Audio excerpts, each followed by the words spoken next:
Everyone, welcome to my classes. तो I hope last जो भी लेक्चर्स गए हैं आप सबको समझ में आया होगा। तो आज हम एक नया लेक्चर स्टार्ट करने वाले हैं क्लास 8 का chapter, that is microbes friend and foe. ठीक है, ये चैप्टर पढ़ने वाले हैं। इस चैप्टर में भी उतना कुछ मतलब वैसा लॉजिक टाइप का कुछ नहीं है, बट हाँ बेसिक चीजें हैं वो समझ जाओगे।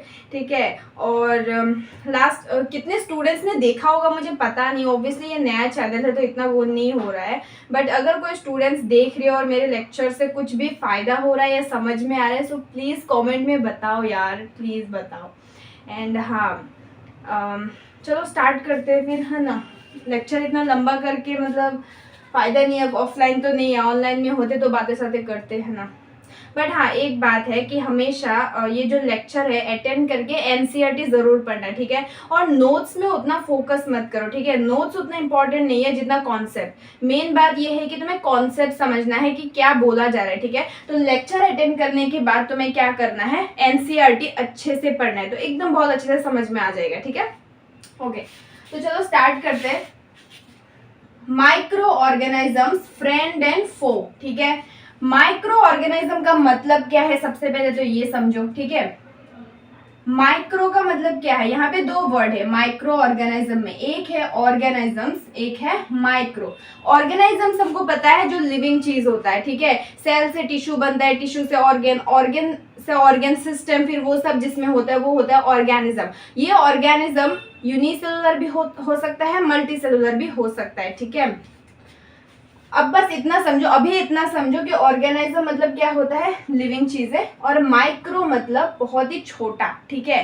तो जो लिविंग ऑर्गेनिज्म हम नेकेड आई से देख नहीं सकते, उसको देखने के लिए या तो माइक्रोस्कोप या मैग्नीफाइंग ग्लास चाहिए। वो ऑर्गेनिज्म सिर्फ और सिर्फ माइक्रोस्कोप या फिर मैग्नीफाइंग ग्लास से दिखाई जा सकता है, उसी चीज को हम क्या बोलते हैं, माइक्रो ऑर्गेनिजम्स या फिर माइक्रोब्स बोलते हैं, ठीक है।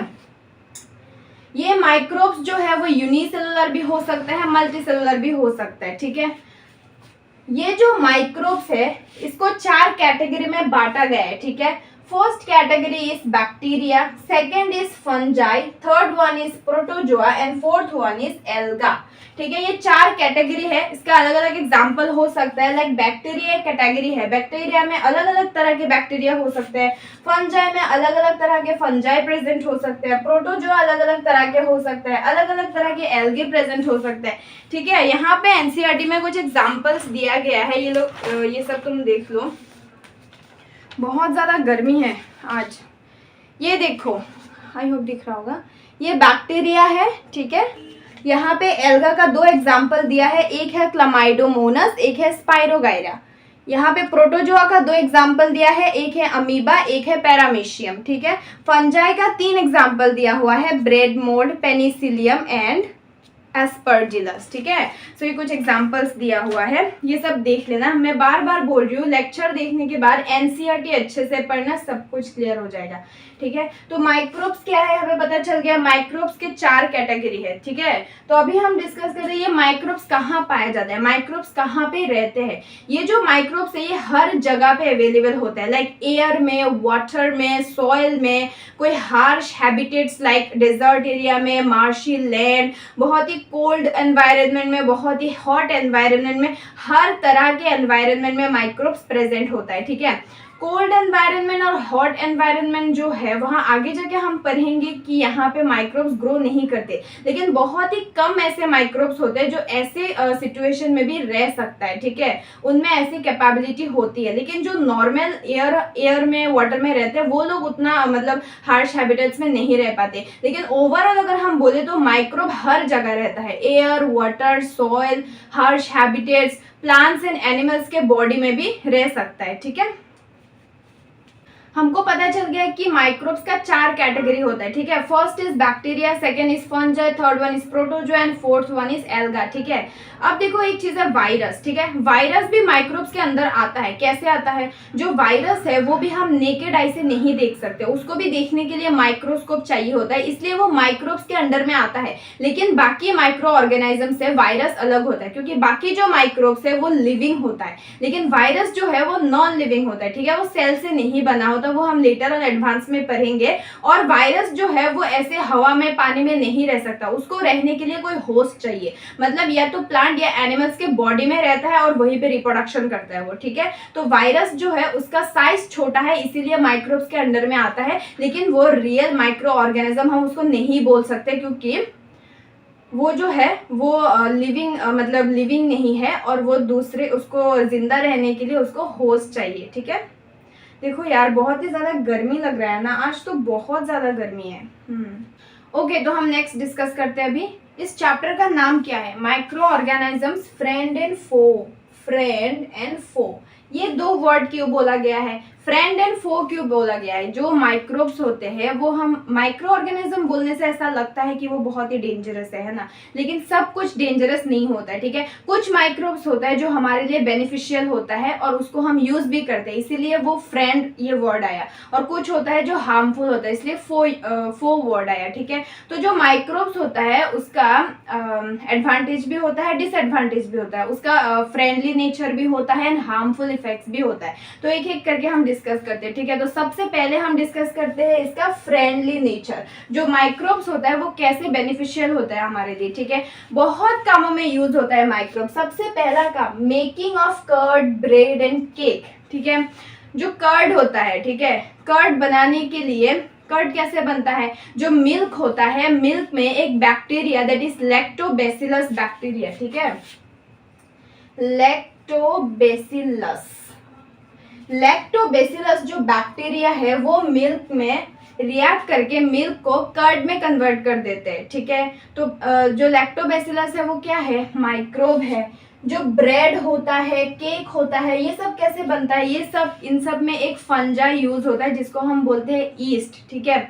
जो मैदा होता है, ब्रेड या फिर केक कैसे बनाते हैं? जो मैदा होता है, मैदा के साथ ईस्ट पाउडर ऐड करते हैं। क्यों? वो ईस्ट क्या करता है? उस मैदे को फर्मेंट करता है। मतलब ईस्ट जो है वो बहुत ही रैपिडली सेल डिवाइड मतलब रिप्रोडक्शन करता है बहुत ही रैपिडली। तो उस मैदे में जब वो ईस्ट रैपिडली डिवाइड करता है तो वहां पे क्या होता है? कार्बन डाइऑक्साइड गैस का प्रोडक्शन होता है, और वो कार्बन डाइऑक्साइड गैस के जो बबल्स होता है उसकी वजह से वो मैदा जो है वो फूल जाता है, ठीक है, और वो सॉफ्ट हो जाता है। तो इसीलिए ईस्ट दिया जाता है ताकि ब्रेड या केक जो है वो सॉफ्ट बने, ठीक है। फर्मेंटेशन किया जाता है, ठीक है। सो ये जो कर्ड, ब्रेड और केक है, ये सब कुछ में माइक्रोब्स यूज होता है। और भी है, लाइक राइस से कुछ बनाते हैं, लाइक इडली या डोसा बैटर, इन सब में भी क्या होता है? फर्मेंटेशन प्रोसेस यूज किया जाता है। फर्मेंटेशन जो है वो ईस्ट से होता है, ठीक है।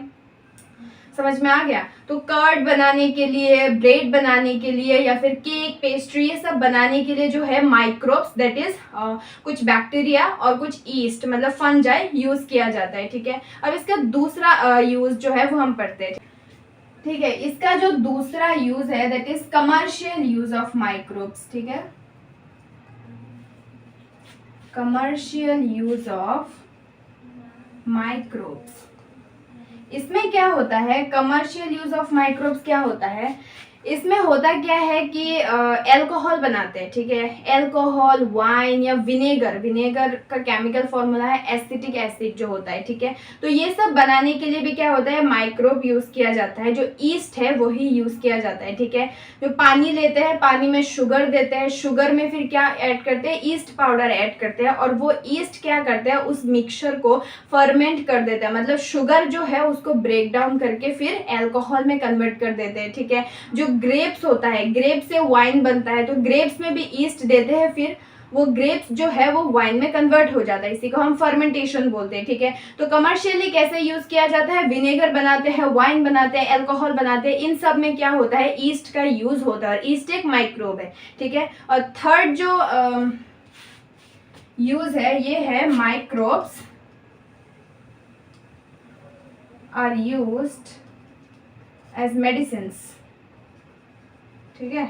Microbes are used as medicine नहीं, माइक्रोब से मेडिसिन भी बनाते हैं। थर्ड जो यूज है इसका वो है माइक्रोब से मेडिसिन बनाते हैं। कैसे? बहुत सारी माइक्रोब से लाइक बैक्टीरिया और जो फंगाई है उससे एंटीबायोटिक बनाया जाता है, ठीक है। जो सबसे कॉमन है फंजाई से बनाते हैं पेनिसिलिन, जो एंटीबायोटिक होता है, पेनिसिलियम जो फंगाई है उससे पेनिसिलिन बनाया जाता है, ठीक है। और भी बहुत common example like streptomycin, tetracycline या फिर एरिथ्रोमाइसिन, ये सब कुछ कॉमन एंटीबायोटिक्स है जो फंगाई और बैक्टीरिया से बनाए जाते हैं। एनसीईआरटी पढ़ोगे तो बहुत अच्छे से समझ में आ जाएगा, ठीक है। तो किसी इंसान को अगर सर्दी खांसी हो जाता है ना तो हमें एंटीबायोटिक्स नहीं लेना चाहिए, क्योंकि जो एंटीबायोटिक्स होता है वो बैक्टीरिया और फंजाई से बनाते हैं, ठीक है। लेकिन जो सर्दी खांसी होता है वो वायरस की वजह से होता है, ठीक है। तो थर्ड यूज क्या हो गया कि इससे क्या होता है, माइक्रोब से एंटीबायोटिक्स बनाया जाता है, ठीक है। Next use of microbes is vaccination, ठीक है। वैक्सीन, माइक्रोब से वैक्सीन बनाया जाता है। कैसे, देखो हमारा जो बॉडी होता है, लाइक हमारा बॉडी खुद मतलब सेल्फ डिफेंस कर सकता है। लाइक हमारे साथ अगर कोई फाइट करने आए, ठीक है, तो हम फाइट करेंगे कि नहीं। अगर उसने तुम्हें 2 घूसा मार दिया तो तुम उल्टा करके उसको 4 घूसा मार नहीं दोगे, है ना। ऐसा नहीं करना है, ठीक है।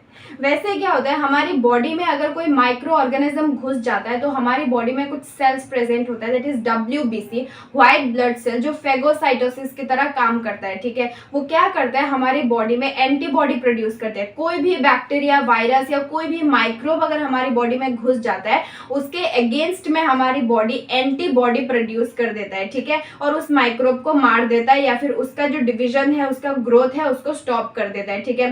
तो ये एंटीबॉडी अगर एक बार बन गया वो लाइफ टाइम के लिए हमारी बॉडी में रह जाता है, ठीक है। अगर दूसरी बार उसी माइक्रोब ने हमें अटैक किया तो कुछ नहीं कर सकता, क्योंकि उसके खिलाफ जो एंटीबॉडी है वो हमारी बॉडी में ऑलरेडी प्रेजेंट है। वैसे क्या होता है, कुछ कुछ डिजीज होता है लाइक स्मॉल पॉक्स, कॉलेरा या फिर और भी होता है ट्यूबरक्यूलोसिस, इन सब डिजीज जो होता है, इन सब डिजीज का वैक्सीनेशन दिया जाता है, ठीक है। और जो छोटे बच्चे होते हैं उनको पोलियो खिलाया जाता है ना, मतलब बचपन में हमने भी खाया होगा ना पोलियो। तो पोलियो क्यों देते हैं, वो पोलियो जो खिलाते हैं ना वो एक वैक्सीन होता है जो माइक्रोब से बनाते हैं, ठीक है। वो ऑलरेडी दिया जाता है ताकि अगर पोलियो वायरस अगर उसको अटैक करे तो उसके बॉडी में ऑलरेडी क्या हो, एंटीबॉडी प्रेजेंट हो, ठीक है। सो माइक्रोब से क्या बनाता है, वैक्सीनेशन भी बनाता है। So the next use of microbes is increasing soil fertility. यार बारिश हो रहा है, थोड़ा थोड़ा साउंड आ रहा है क्या। इंक्रीजिंग सॉइल फर्टिलिटी, ये हम पहले भी चैप्टर्स में पढ़ चुके हैं कि जो बैक्टीरिया होता है, बैक्टीरिया एक माइक्रोब है, तो बैक्टीरिया क्या करता है, सॉइल फर्टिलिटी को इंक्रीज करता है। कैसे, जो राइजोबियम बैक्टीरिया होता है, लाइक कुछ बैक्टीरिया लाइक राइजोबियम या फिर एजोटोबैक्टर, क्लॉस्ट्रीडियम, ये सब कुछ बैक्टीरिया है। और एक बैक्टीरिया है that is cyanobacteria, BGA, blue green alga. ये सब क्या करता है, सिम्बायोटिक रिलेशनशिप के थ्रू नाइट्रोजन को फिक्स करके देते हैं। तो इसीलिए इन सबको क्या बोलते हैं, बायोलॉजिकल नाइट्रोजन फिक्सर्स बोलते हैं। क्योंकि प्लांट जो है वो डायरेक्टली नाइट्रोजन को एब्जॉर्ब नहीं कर सकता, तो वो कुछ कंपाउंड में बैक्टीरिया क्या करते हैं, उसको एब्जॉर्ब करके कुछ कंपाउंड में कन्वर्ट कर देते हैं और वही से प्लांट क्या करता है, उसको एब्जॉर्ब करता है, ठीक है। ये हमने पहले चैप्टर्स में भी देखा है। तो ये जो माइक्रोब्स है वो सॉइल की फर्टिलिटी को इंक्रीज करता है, ठीक है। Rhizobium, Clostridium, Azotobacter and cyanobacteria. Book में सिर्फ यही 2 है, साइनोबैक्टीरिया और राइजोबियम, ठीक है, बाकी दोनों एक्स्ट्रा दिया है। साइनोबैक्टीरिया को बोलते हैं BGA, ब्लू ग्रीन एल्गा। ये एल्गा नहीं है, ये एक बैक्टीरिया है, ठीक है। ये क्या करते हैं, सॉइल की फर्टिलिटी को इंक्रीज करते हैं। फर्टिलिटी का मतलब क्या हो गया, सॉइल फर्टिलिटी मतलब क्या, उसमें मतलब प्लांट ग्रो कर सकता है, ठीक है। क्योंकि जो क्रॉप फील्ड्स होता है वहाँ पे एक बार खेती करने के बाद उसका जो सॉइल का जो फर्टिलिटी है, मतलब वहाँ पे जो न्यूट्रिएंट्स रहते हैं वो कम हो जाते हैं, ठीक है। तो ये माइक्रोब्स क्या कर देते हैं, उसको फिर से भर देते हैं न्यूट्रिएंट्स से, ठीक है। Next use is clean the environment. हमने ये भी पढ़ा है पिछले चैप्टर्स में, जो डीकम्पोजर्स होते हैं, जो सैप्रोट्रॉप होता है, ठीक है, वो भी तो माइक्रोब्स ही होते हैं। वो क्या करते हैं, एनवायरनमेंट को क्लीन करते हैं। कैसे करते हैं, जो प्लांट या एनिमल मर जाते हैं, डेड हो जाते हैं, उनको क्या करते हैं, वो डिकम्पोज कर देते हैं। डिकम्पोज करके उसको क्लीन कर देते हैं, ठीक है। इसमें इतना डिटेल में नहीं बताऊंगी क्योंकि लास्ट चैप्टर में मैंने बता दिया ऑलरेडी, ठीक है। सो ये 6 जो है वो क्या हो गया, फ्रेंडली नेचर हो गया माइक्रोब्स का। पहला तो वो कर्ड, ब्रेड या फिर केक ये सब बनाने में हेल्प होता है। दूसरा वो कमर्शियली यूज होता है लाइक वाइन, एल्कोहल, विनेगर ये सब बनाने में। थर्ड जो है वो मेडिसिन की तरह यूज होता है, मतलब वहाँ से एंटीबायोटिक्स बनाए जाते हैं। फोर्थ वन, उससे वैक्सीन वैक्सीनेशन बनाते हैं, फिर वो सॉइल की फर्टिलिटी को इंक्रीज करते हैं, एनवायरनमेंट को क्लीन रखते हैं, ठीक है। तो ये सब क्या हो गया, माइक्रोब्स के फ्रेंडली नेचर हो गया, ये सब बेनिफिट्स हो गया। अब हम पढ़ेंगे हार्मफुल इफेक्ट्स क्या होता है माइक्रोब्स के, ठीक है। बार बार बोल रही हूँ, लेक्चर देखिए एनसीईआरटी अच्छे से पढ़ लो, वर्ड टू वर्ड सब कुछ समझ में आ जाएगा, ठीक है। मैं मेनली किस में फोकस करती हूँ पता है, मैं मेनली नोट्स में फोकस नहीं करती हूँ, मैं चाहती हूँ कि कॉन्सेप्ट समझ में आए। और इस चैप्टर में वैसा कोई कॉन्सेप्ट है नहीं, बट स्टिल मतलब कॉन्सेप्ट समझ के उसके बाद जाके एनसीईआरटी पढ़ो, ठीक है। एनसीईआरटी में बहुत अच्छे से लिखा है, खुद से लिख पाओगे, ये अभी से प्रैक्टिस करो खुद से लिखने की, कॉन्सेप्ट समझ के, ठीक है। अभी हम लोग देखते हैं माइक्रोब्स का हार्मफुल इफेक्ट्स क्या क्या होता है, ठीक है। जो माइक्रोब्स होता है वो क्या कर सकता है, डिजीज कॉज कर सकता है, फूड को स्पॉइल कर सकता है, या क्लॉथ को स्पॉइल कर सकता है, ठीक है। प्लांट में, एनिमल में क्या करता है, वो बहुत सारे डेंजरस डिजीज भी कॉज कर सकता है, ठीक है। जो फूड होता है उसको स्पॉइल करते हैं। फूड अगर हम मतलब बहुत ही गर्मी है, उसको हमने फ्रिज में या फिर उसको बॉईल नहीं किया, तो फूड जो है वो खराब हो जाता है, वो माइक्रोब्स की वजह से होता है। और कभी कभी देखना, जो ब्लैक कलर के कपड़े होते हैं उसमें कुछ बहुत दिन रखने के बाद क्या होता है, उसमें व्हाइट पैचेस आ जाते हैं ना, वो फंगाई ग्रो करते हैं, तो वो क्लॉथ को भी डैमेज करते हैं, ठीक है। सो सबसे पहले हम पढ़ते हैं डिजीज के बारे में, ठीक है। डिजीज इन ह्यूमन, ठीक है। जो माइक्रोब्स होता है वो ह्यूमन में क्या क्या डिजीज कॉज कर सकते हैं, ठीक है। अब देखो डिजीज कॉज होता कैसे है, माइक्रोब जो है वो ट्रांसमिट होता है, ट्रांसफर होता है एक से दूसरे में, कैसे, through air, through water, through soil, या फिर फिजिकल कांटेक्ट हो गया, ठीक है। अगर कोई इन्फेक्टेड पर्सन है, उसको तुमने छुआ या उसने छींका, उसका छींक तुम्हारे बॉडी पे लग गया, ठीक है। या फिर एयर में माइक्रोब्स प्रेजेंट होता है, वाटर में माइक्रोब प्रेजेंट होता है, उसको तुमने पिया पानी, कुछ खाने में होता है, वो खाना तुमने खाया, तो ये जो एयर, वाटर, सॉइल या फिर फूड या फिजिकल कांटेक्ट जो इन्फेक्टेड पर्सन है उससे अगर तुम्हें ये डिजीज हो रहा है, तो इसका मतलब ये कम्युनिकेबल डिजीज है, जो कम्युनिकेशन के थ्रू हो रहा है, ठीक है। तो ऐसे ही क्या होता है, माइक्रोब जो है वो ट्रांसमिट होता है और डिजीज कॉज करता है ह्यूमंस में, ठीक है। कुछ क्या होता है, कैरियर्स भी होता है, ठीक है। मतलब कुछ एनिमल्स या कुछ इंसेक्ट जो है वो क्या करता है, कैरियर, मतलब वो उस डिजीज का जो माइक्रोब है उसको कैरी करके ले जाता है, ठीक है। सबसे कॉमन एग्जांपल जो है वो है हाउस फ्लाई, जो मक्खी होता है, मक्खी बहुत ही कॉमन एग्जांपल है, और ये क्या करता है, इजीली स्प्रेड करता है डिजीज, ठीक है। क्योंकि जो मक्खी होता है वो कचरे के ऊपर रहता है या एक्सक्रीटा के ऊपर रहता है, तो वहां से फिर उड़ के अगर खाने में आ गया, तो जो माइक्रोब उसके बॉडी में लग के आया वो खाने में आएगा, वो तुम खाना खाओगे कॉन्टामिनेटेड फूड, तो फिर वो डिजीज तुमको भी हो जाएगा ना। और एक क्या होता है कि जो मलेरिया कॉज करता है, ठीक है। मलेरिया जो डिजीज होता है वो कौन कॉज करता है, प्लाज्मोडियम, ये एक प्रोटोजोआ है, और इस प्लाज्मोडियम को कौन कैरी करता है, फीमेल एनोफिलिस मॉस्क्विटो, ठीक है। तो ये कैरियर हो गया, ठीक है। एक और होता है दैट इज डेंगू। डेंगू जो होता है उसको कौन कैरी करता है, फीमेल एड्स मॉस्क्विटो, ये एक वायरस होता है, डेंगू एक वायरस होता है, उसको कौन कैरी करता है, फीमेल एड्स मॉस्क्विटो, ठीक है। तो ह्यूमन में डिजीज कैसे होता है, communicable disease through physical contact, through air, through water, through contaminated food, इन सब की वजह से क्या होता है, ह्यूमन में डिजीज ट्रांसफर होता है थ्रू माइक्रोब्स। और कुछ कैरियर्स होता है जो माइक्रोब को कैरी करके ले जाता है, ठीक है। सो ऐसे क्या होता है, ह्यूमंस में डिजीज कॉज करता है माइक्रोब्स, ठीक है।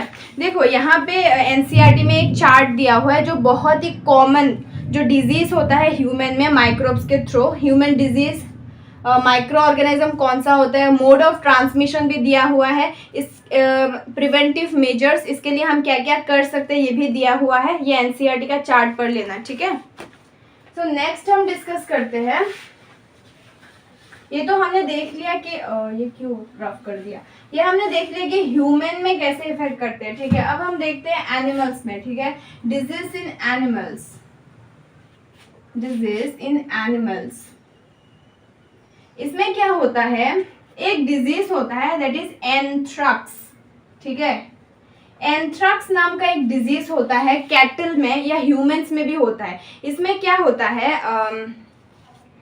बेसिलस एंथ्रेसिस नाम का एक बैक्टीरिया होता है जो क्या करता है, ये एंथ्रेक्स डिजीज जो है वो कॉज करता है कैटल में और ह्यूमंस में। और देखना कभी कभी कैटल के फूट पे या उसके माउथ पे कुछ होता है तो वो भी एक वायरस की वजह से होता है, ठीक है। तो एनिमल्स में क्या करते हैं, माइक्रोब्स ऐसे डिजीज कॉज करते हैं, ठीक है।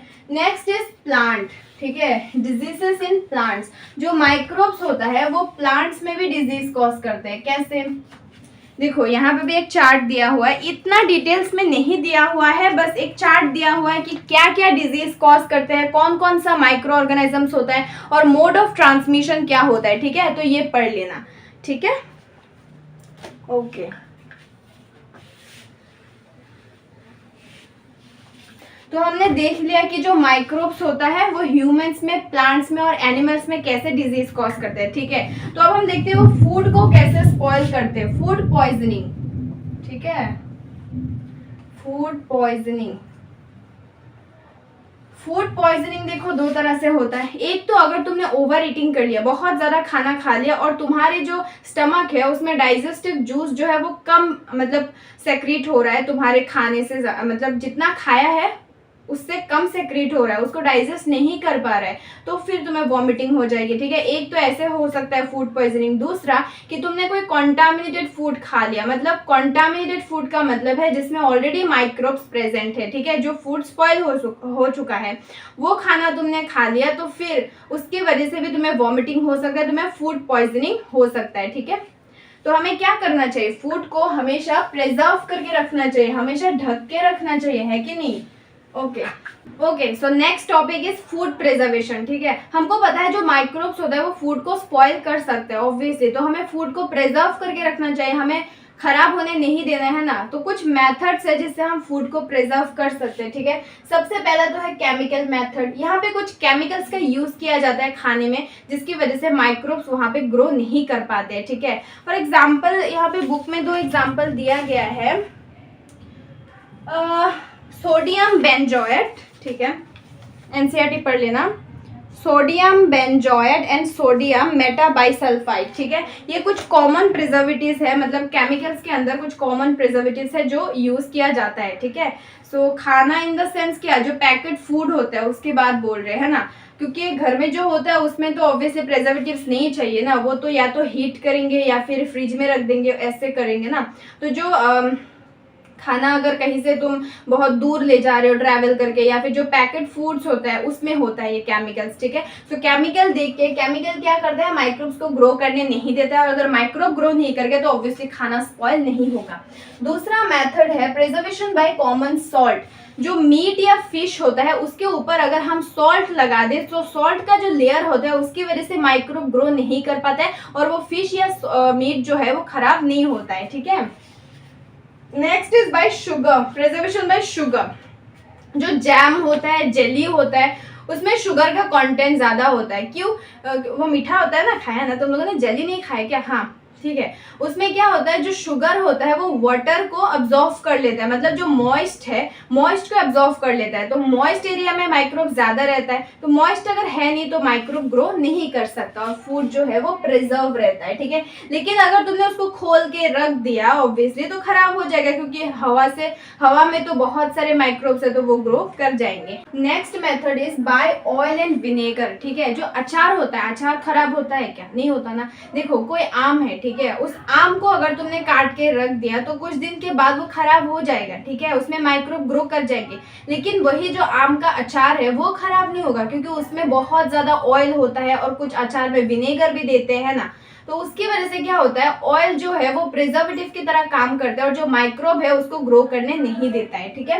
Next is heat and cold treatment. यहाँ से तो समझ में आ ही जाना चाहिए किसकी बात बोल रहे हैं। कोल्ड ट्रीटमेंट क्या है, हम जो खाना घर में जो खाना होता है वो फ्रिज में रख देते हैं ना, और जो मिल्क होता है या फिर खाना को हम गर्म करते रहते हैं, ठीक है। गर्मी में ज्यादा गर्म करना होता है क्योंकि गर्मी में मतलब माइक्रोब ज्यादा ग्रो करते हैं ना, तो क्या होता है, जो माइक्रोब्स होता है जो नॉर्मली खाना को स्पॉइल करते हैं, जो माइक्रोब्स होता है वो लो टेम्परेचर और बहुत ज्यादा हाई टेम्परेचर में वो सर्वाइव नहीं कर पाते, ठीक है। इसीलिए हीट एंड कोल्ड ट्रीटमेंट के बारे में बोला गया है।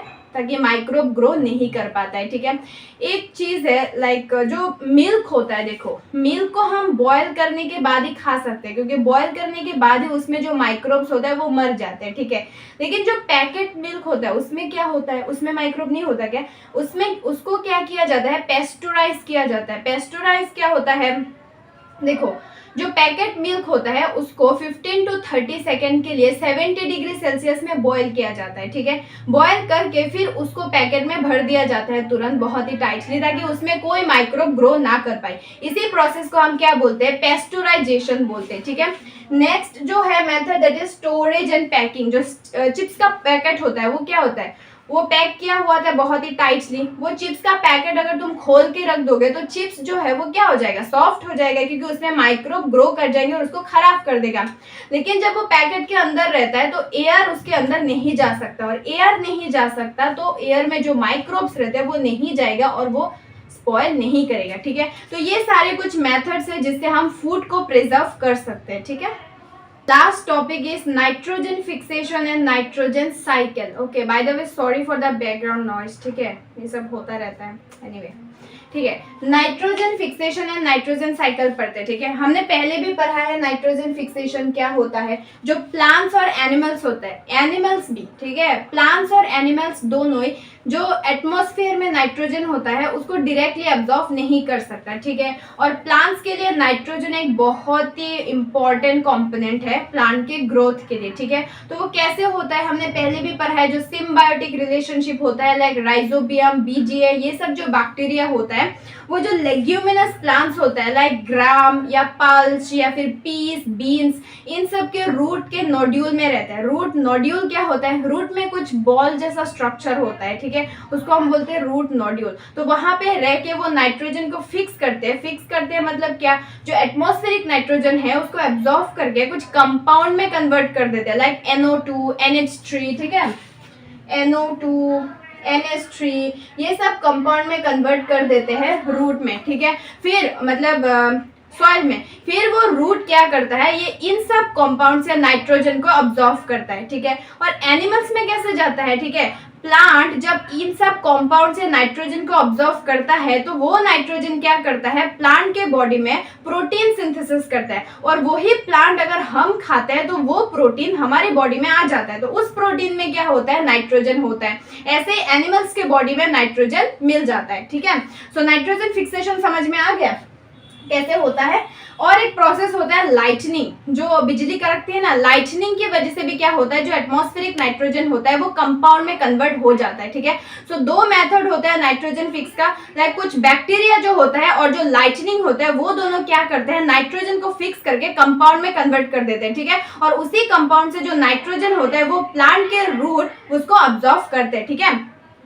Sorry for the background noise, ये मतलब ठीक है।